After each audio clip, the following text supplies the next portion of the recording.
Hello and welcome back. A streamlined way of doing integration by parts, especially multiple times, is called tabular integration. So I want to run through an example of that for you in example 4.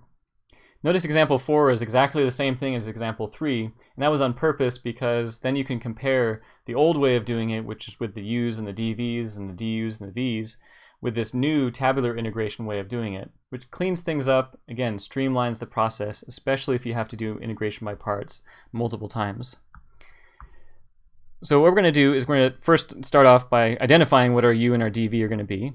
So the u will be the x squared, the dv is going to be e to the x. But now here we're going to write x squared, that's our u. Instead of writing u equals x squared, we're just going to write the x squared. And then instead of writing dv equals e to the x dx, we're just going to write the important part, which is e to the x.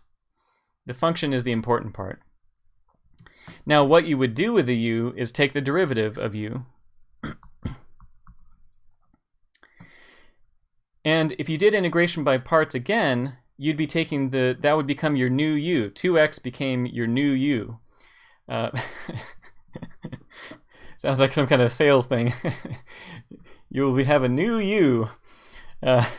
U will be a new u. So if you take the derivative of that new u, you're going to get 2, right? Derivative of 2x is going to be 2. Now for the tabular method, we're going to go all the way down. We're going to even go one step further, which is do another integration by parts, letting u equal 2, and then the du will be 0. So we're going to just keep taking derivatives all the way down. We're going to differentiate going down. I'm going to write vertically.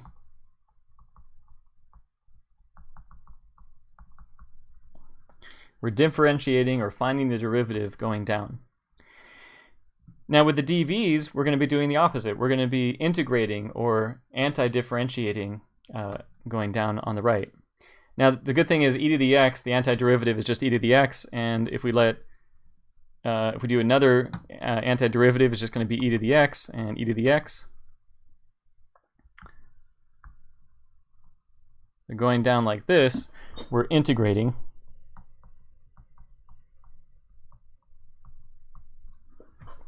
Or anti-differentiating, finding the antiderivative.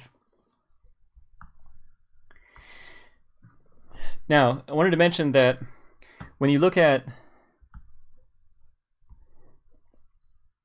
4 of these together, that's the first integration by parts. So let me just zoom into the first integration by parts. So this is x squared, e to the x, 2x, and e to the x. These are the 4 parts, the 4 parts of that first integration by parts, like scratch work that we did off to the side, right? There was our u, there was our du was 2x, the dv is e to the x, and the v is e to the x. We're just writing the important parts, the x squared, the 2x, the e to the x, and the e to the x. Now, the next integration by parts started with the 2x and e to the x, and we chose u to be 2x and e to the x to be, the dv to be e to the x. So again, we would differentiate on the left, integrate on the right. That's exactly what we did right here. Remember, this is the same integral that we're dealing with.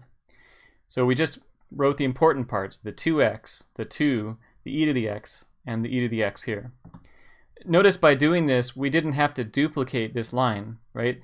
The v du is what goes inside of your new integral, and if you're taking that new integral and doing integration by parts again, then you can break it up as the 2x is your u and the dv is all the rest. It's the e to the x dx.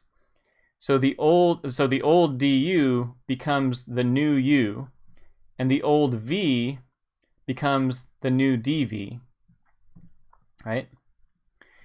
So you don't have to duplicate that line over and over again. If you're doing integration by parts multiple times, you don't have to duplicate the 2x and the e to the x twice. So that's why we only have it written once here in one row. It's part of the first integration by parts and also part of the second integration by parts as well. Now the last 4 is actually doing integration by parts again, which we didn't do in example 2 because when we got to the step integral of 2 e to the x, we were like, we can just do that normally. Integral of e to the x is e to the x. That's no big deal. But we could have done integration by parts on this, and we would have let u equal 2, and the dv would be e to the x dx, and we would get a table that looks something like this. We would get 2, and then the derivative of 2 is 0, and then e to the x here, integral of e to the x is e to the x. But it was a little bit overkill, when we were doing example 3. But with the tabular method, it's not too much more to write. And the nice thing about this is that when you've got it all laid out, the UVs are appearing on the diagonals here. The UVs are in the diagonal, right? If you go back to how they appeared in the original table, the UV is on the diagonal here. You'll have the x squared times e to the x. If you look at the next integration by parts, the UV is on this diagonal, starting from the top left and going to the bottom right. So you'll have 2x e to the x. So here are the UVs that are popping out, which are not in an integral. Those are things that are outside of the integral. Those ones are on the diagonals. And even that last one right there, the 2 times e to the x, that pops out and as a UV as well. But the only thing is that the signs in front of those UVs are changing. The first UV that popped out, this x squared e to the x, had a positive sign in front of it. The next one, because of this negative in front of the integral, is going to have that negative sign in front of that UV. It's going to be negative 2x e to the x. And then the next UV that pops out of this integral, which, again, we didn't do integration by parts on this, but if you had, the next UV that would pop out, the 2e to the x, is going to have the negative from the first integral and the negative from the second integral, so that makes it a positive.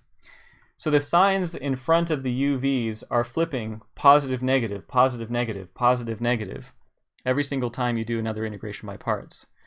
So we're going to write here positive, negative, positive, and then it would be negative, positive, negative, positive, negative if we continue doing integration by parts. Always starting positive with the first UV and then flipping negative, positive, negative, positive. Now, of course, if the parts here, if the u actually has a negative symbol in front of it, well, that interacts, and then you would end up with negative x squared dx. But this is just an extra sign flip that can happen to the UVs as you're writing them down. So now what we're going to do is write the integral of x squared e to the x dx is, and we're just going to write all the UVs that pop out, and we're not going to be left with any integrals at all because that last integral would be the integral of 0, which is c, just a constant c. So we're going to have x squared e to the x minus 2x e to the x plus 2 e to the x, and then we have our plus c at the end. Notice it's the same result that we got in example 3, but a much simpler process with a lot less writing. So I highly encourage you to practice this integration technique, this tabular integration technique. And in fact, we're going to use it for example 5 and example 6 to finish off this section. This is going to be the preferred way of writing the integration by parts, mostly because it's going to save you lots of time. And when you're in Math 181, Calculus 2, you're going to need that time because integration by parts will be the small part of the problem in a much bigger problem. So thank you for watching this video, and we'll finish off the section next time.